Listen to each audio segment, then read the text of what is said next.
Kilimo ni utajiri, ufugaji ni fahari, tupo pamoja kukuinua mkulima hodari.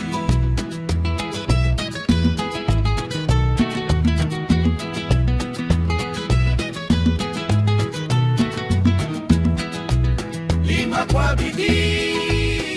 Ni safari ya kuelekea kwa mkulima ambaye ni mwandaji wa shamba, na hapa safari hii tunaelekea moja kwa moja katika maeneo ya Bambi. Tunaenda kukutana na mwandaji wa shamba katika kuhakikisha kilimo kinaleta manufaa, hasa katika kupanda mbegu sehemu maalum. Ili kutaka kujua yote, ungana nami Jeza Kombo, ambapo leo hii tutafika katika kijiji cha Bambi na kuzungumza na mwandaji wa kitalu. Kwa majina naitwa Sihab Abdalla, ni mwenyekiti wa taasisi ya Green Solution Production Centers ambayo ipo katika kijiji hichi cha Bambi, ambazo shughuli zetu kuu ni uoteshaji wa mimea, na tupo karibu sana na kampuni ya East West Seed ambayo inazalisha mbegu ambayo tunasema ziko quality kwa kiwango kikubwa. Wanatuoteshea, wanazalisha mbegu ya kaveri aina ya pilipili boga, lakini tuna cabbage aina ya maya, lakini tuna munira, ni ngogo ambayo inafanya vizuri sana, lakini tuna tungule aina ya dhahabu na nyingine. Kwa hiyo East West Seed ni wadau wetu wakubwa ambao wanafika, ambao pia wanatumia jukumu kubwa sana la kututangaza kwa wakulima. Na kwa asilimia kubwa mbegu zote ambazo tunaandaa hapa zinatokana na hiyo kampuni ya East West Seed. Kama hapa tunavyoona, tuna ile cabbage, tuna nyanya aina ya munira, tuna pilipili boga aina ya kaveri, kwa hiyo tuna tungule aina ya dhahabu. Kwa hiyo kwa kiwango kikubwa tunaweza tukasema East West Seed imetutangaza ndani ya Zanzibar, lakini pia nje ya Zanzibar, kwa sababu tunapata wadau wengi ama wateja wengi kupitia wao. Kwa hiyo wakulima wanakuja hapa, wananunua mbegu kwetu, lakini pia na sisi pia tunafanya kazi nao pia kwa ajili ya kuwashauri wakulima muda gani wa kuandaa mashamba, lakini pia tunawashauri muda gani ambao zao gani ambalo ukilipeleka sokoni kwa muda fulani litakuwa liko vizuri, lakini mifumo mizima ile ya uendeshaji wa shambani, labda katika umwagiliaji, kutunza shamba, utumizi wa viuatilifu. Kwa hiyo tupo nao karibu sana East West Seed. Kwa hiyo tutoe pongezi zao kwetu, tutoe pongezi zetu kwao kwa jinsi ambavyo wanatushika, kwa sababu hapo nyuma ilikuwa sasa tunaandaa tumiche, lakini ule muitiko wa wakulima ulikuwa ni mdogo mno.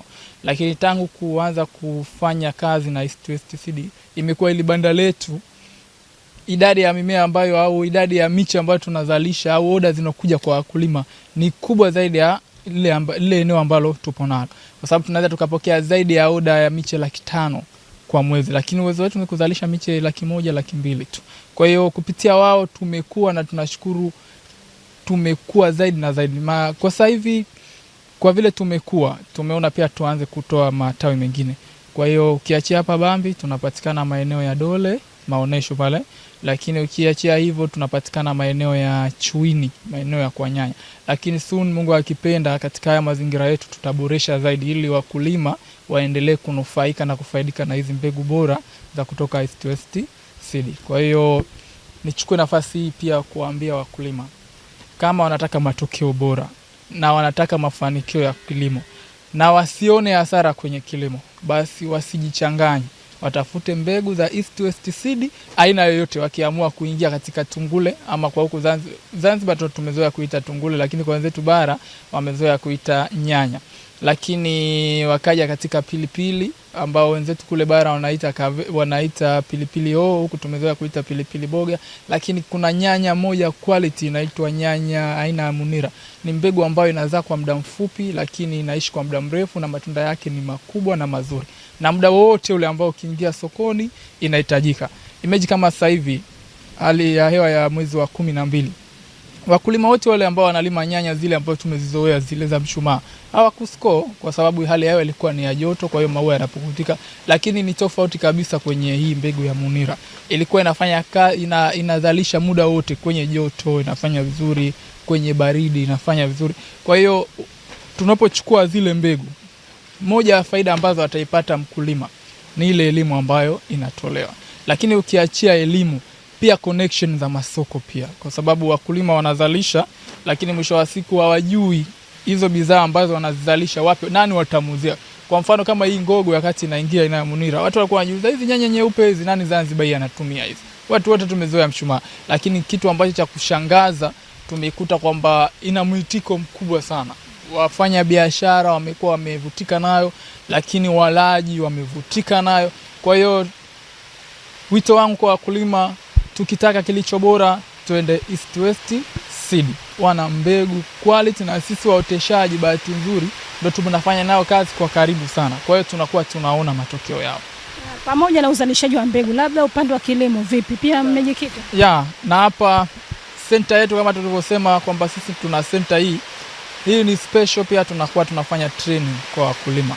Kwa hiyo tunakuwa tunazitumia mbegu zao kufanya ni demonstration, kwa sababu eneo letu ni demo kwa ajili ya wakulima kuja kujifunza, kwa sababu mkulima waleo wengi wanatamani kujua kwamba hichi kitu kina changamoto gani, kina faida gani. Kwa hiyo kupitia sie wanapokuja hapa katika center yetu wataanza kuona hiyo cabbage tunaiandaa vipi, tuna matuta tunatengenezaje, mifumo ya drip tunafungaje, distance ya mti na mti tunaekaje. Ukiachia hivyo tuna nyanya hizo aina ya ngogo nazo tunapanda hapa, tuna hizo tungule tunapanda. Kwa hiyo kitu ambacho tunakifanya nje ya East West Seed ambao wanakuwa wanatoa elimu kwa ujumla, lakini na sisi binafsi tumebeba hilo jukumu la kutoa elimu hususan kwa wakulima. Wanapokuja katika mazingira yetu wanaanza kujifunza hapa, alafu mtu ndo ataselect aina gani ya mimea anaitaka baada ya kuona kwamba changamoto ya mti huu na changamoto huu na faida zake ziko hivi. Kwa hiyo tuambie bado tunawahitaji wakulima hususan vijana, kwa sababu moja ya changamoto ambazo tunaona vijana wengi wapo tu mitaani. Fursa zipo lakini wao kuzifikia hawawezi.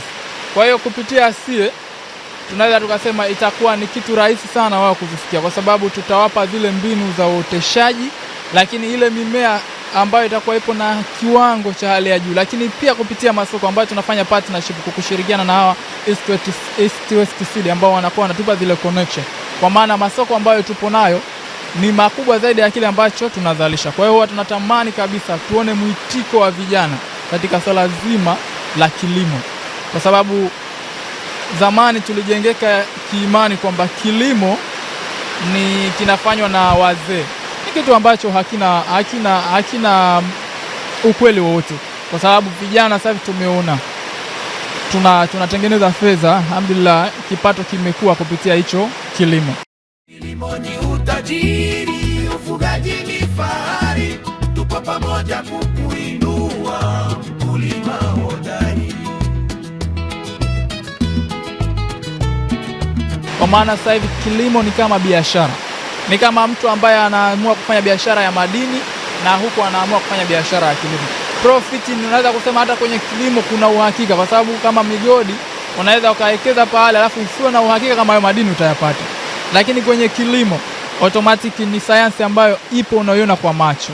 Kama tunda unaliona lina ukubwa huu, kwa hiyo ni nguvu yako na jitihada yako tu katika swala zima la uzalishaji. Kwa hiyo kama vijana tusikate tamaa, kilimo tunaweza tukasema ni fursa moja kubwa na kinalipa. Kwa hiyo nitatamani kutoka leo nianze kuona kundi la vijana linatufikia kwa ajili ya kupata hiyo elimu ya kilimo, alafu ili yale masoko, kwa sababu kuna soko kubwa ambalo Zanzibar lipo la utalii, lakini kitu ambacho kinatuumiza kichwa, tunaona kwamba asilimia kubwa ya bidhaa zinatoka nje ya Zanzibar. Hali ya kuwa sisi Zanzibar tuna ardhi ya kutosha.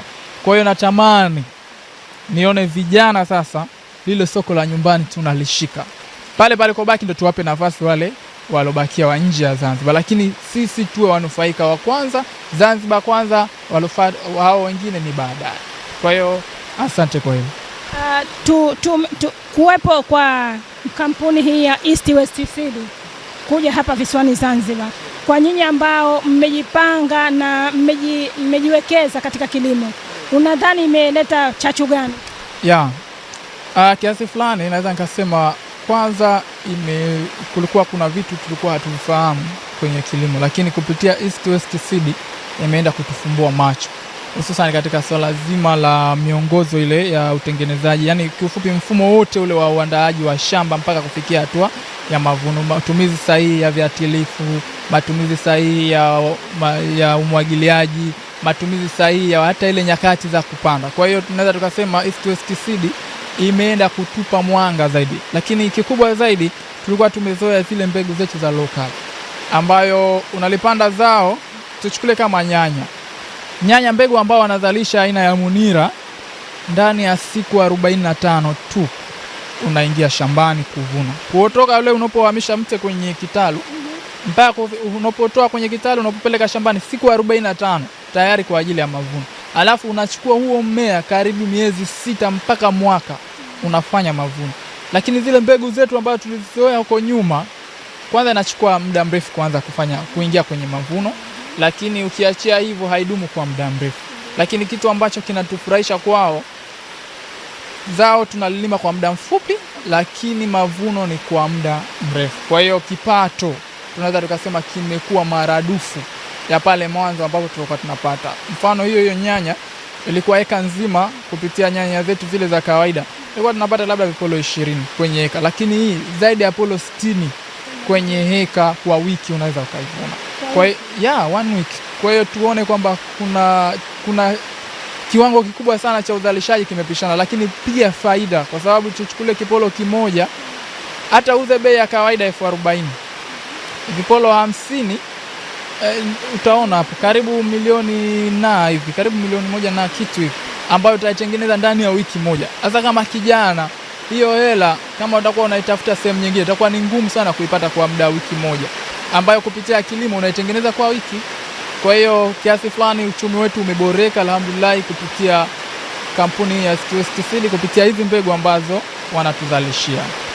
Kumbuka mtazamaji wa kipindi hichi cha Kitaluni, mdhamini mkubwa wa kipindi hichi ni kampuni ya East West Seed ambayo imewezesha kuwa na kuendelea kuwepo kipindi hichi cha Kitaluni. Hapa tuko maeneo ya Bambi ambapo miongoni mwa watu ambao wanazalisha mbegu ambao wamewezeshwa na kampuni ya East West Seed ni hawa. Na wao wanasema kwamba uzalishaji huu umeleta tija kwa sababu wakulima wengi wamenufaika katika kupata mbegu au miche kwa uharaka, tofauti na pale kuwepo kwa vitalu maeneo mbalimbali. Vitalu hivi viko katika maeneo kama tunavyojionea, ni katika sehemu maalum, sehemu nzuri, wengine kwa jina la kitaalamu tunasema greenhouse.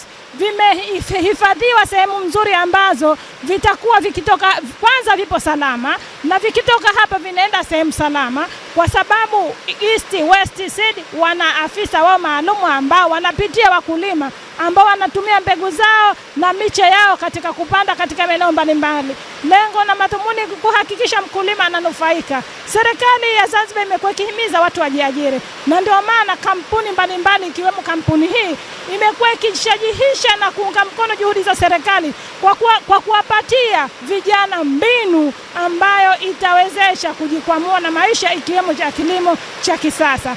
Tupo katika maeneo ya Bambi, lakini tunaenda kuzungumza na afisa kilimo wa Zanzibar, Amani Abdalla Kambi. Kwa upande wake wamejipanga vipi kuhakikisha vitalu hivi vinakuwa vingi katika maeneo mbalimbali katika visiwa vya Unguja na Pemba?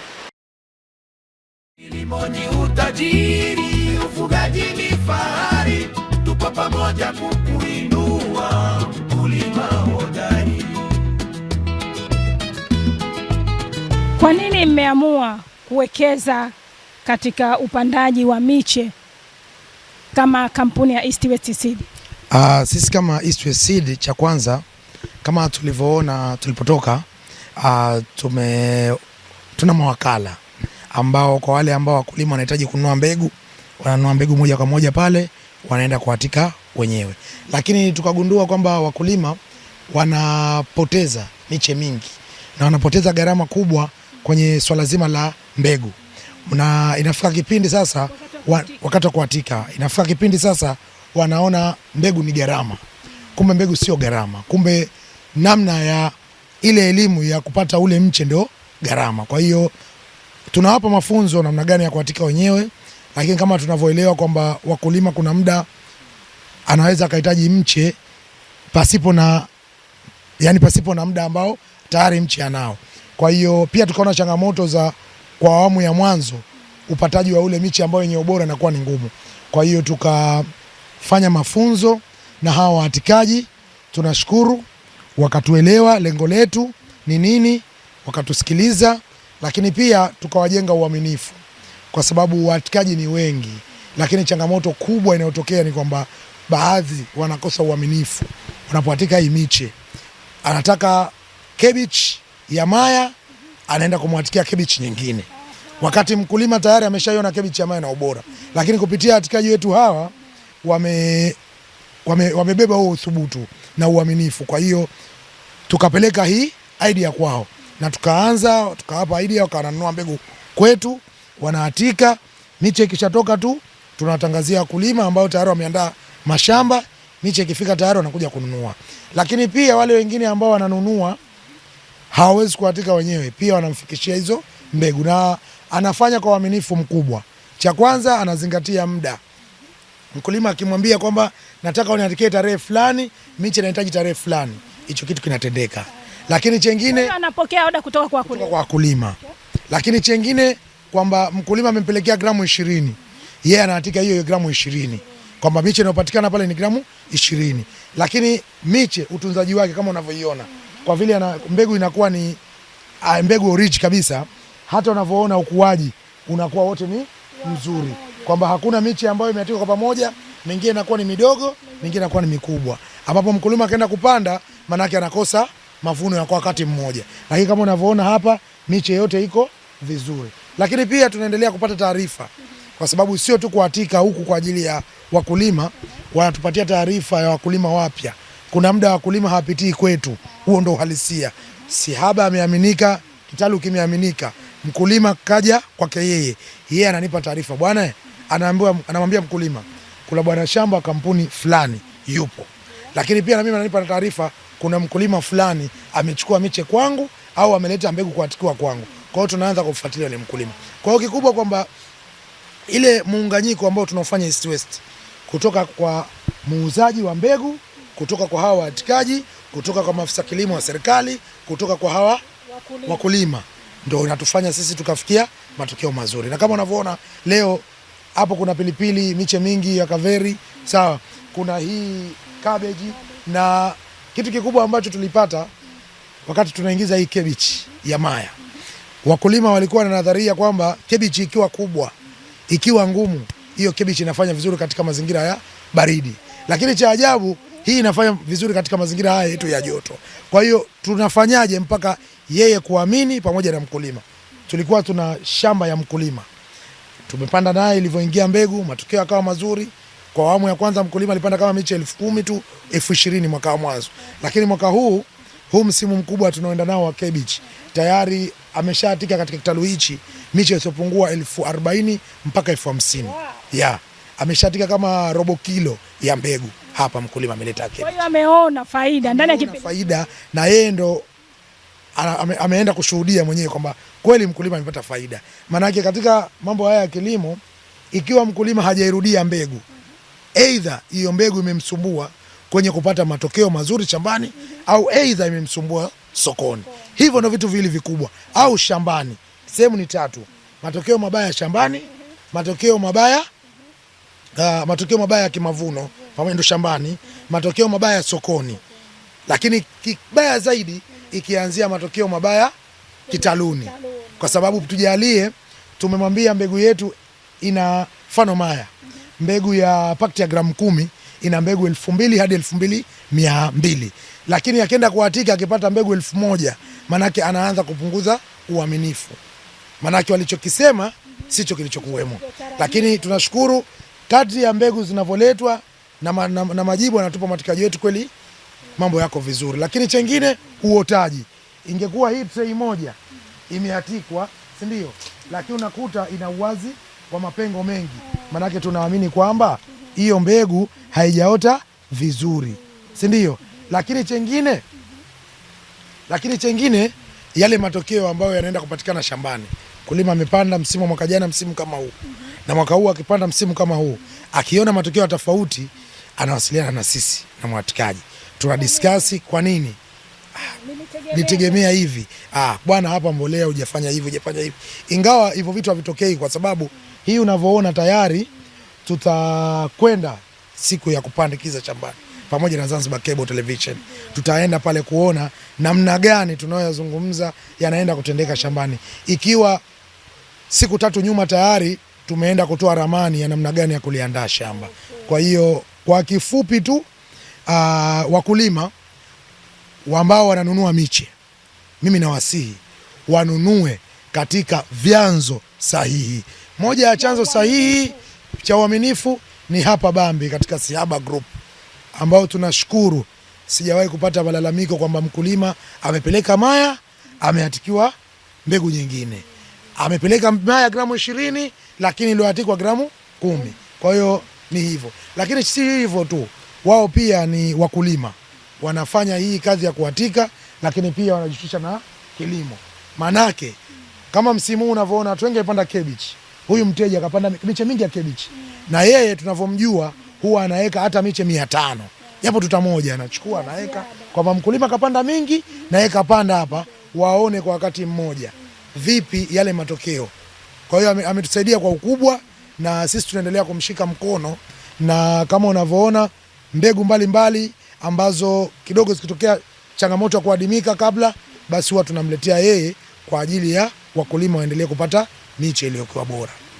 Mtazamaji, uzuri wa kampuni ya East West Seed imekuwa ikiwezesha tangu unaanza kutafuta shamba, alafu unaanza kutafuta mbegu kwenye vitalu kwa ajili ya miche, mpaka unapanda mpaka mavuno na kutafuta soko, kwa sababu lengo la madhumuni kuhakikisha nguvu unaoipoteza, muda wako unaopoteza unaleta tija mwisho wa siku baada ya kuingia sokoni, na mavuno yake yanakuwa mazuri na yanaongeza tija. Lakini pia unapata nafasi ya watu kupata ajira, kwa sababu unapolima shamba zaidi ya hekari 1 utatafuta vijana kwa ajili ya kukusaidia, na wao pia utawalipa. Unapowalipa tayari umepunguza mzigo serikali kwa vijana ambao hawana ajira. Kwa hiyo hebu tuitumie kampuni hii ya East West Seed katika kuhakikisha tunazalisha mbegu zilizo bora, tunalima kilimo chenye tija, na tunatoa ajira kwa vijana ambao wanahitaji ajira.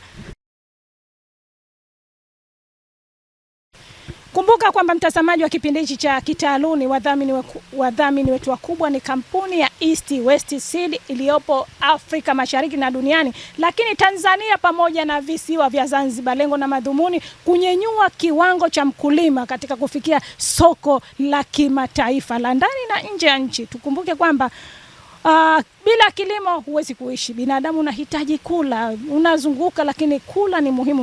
Ndio maana kampuni hii ikaamua kuwezesha wakulima ili waweze kuelekea katika lile soko ambalo linatakiwa. Hebu tuambie nini tufanye sasa kwa wakulima ambao hatukuzoea kutumia mbegu hizi ambazo zinazalishwa katika vitalu? Sawa, ni cha kwanza waondoe shaka kwamba hii sio gharama, kwa sababu haya ni makubaliano ambayo mkulima anayafanya na mwatikaji. Uzuri wa mwatikaji wetu, yani utakavyokuja yeye basi anakupokea, ili mradi tu upate kitu chenye ubora.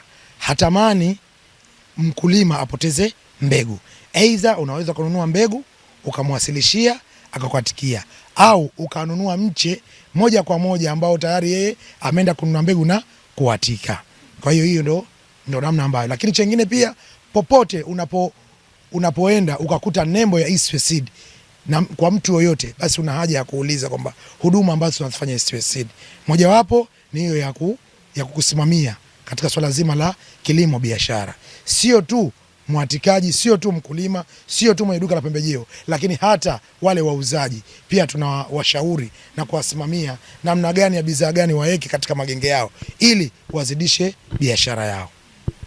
Asante. Ndio maneno haya yanayotoka kwa afisa kilimo kutoka kampuni ya East West Seed. Lengo na madhumuni kumhakikishia mkulima kwamba anakuwa na kilimo cha kisasa. Tukumbuke kwamba kitalu hichi kiko maeneo ya Bambi, na lengo ni kuwafikia wakulima wengi katika maeneo haya. Kumbuka kwamba Zanzibar Cable Television iko pamoja na wewe kuhakikisha unapata elimu kuhusiana na kilimo chenye tija, kilimo kinachoendana na wakati, kilimo ambacho kinatambulika katika soko la kitalii na ndani ya nchi. Kumbuka mwisho wa kipindi hichi ni matayarisho ya kipindi kingine. Mimi kama kawaida ni Yaza Kombo, kameramani wangu ni Juma Ramadhan au Alfred. Shukran uongozi mzima Zanzibar Cable Television, lakini shukrani za pekee ziwende kampuni ya East West Seed iliyowezesha kipindi hichi kuendelea kuwepo hewani. Mwisho wa kipindi hichi ni matayarisho ya kipindi kingine. Bye bye. Kilimo ni utajiri, ufugaji ni fahari, tupo pamoja kukuinua.